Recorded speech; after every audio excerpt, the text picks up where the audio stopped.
Ben bu dertten ölür isem mezarıma gelme gelme.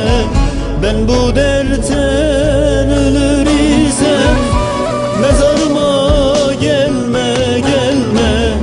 Gözyaşını boşa dökme. Toprak olur bu bedenin, oturup da ah eyleme ya. Yalan olur, yalan olur, yaşadığım hayal olur. Geldi geçti ömrüm böyle, yaşadığım rüya olur. Yaşadığım hayal olur.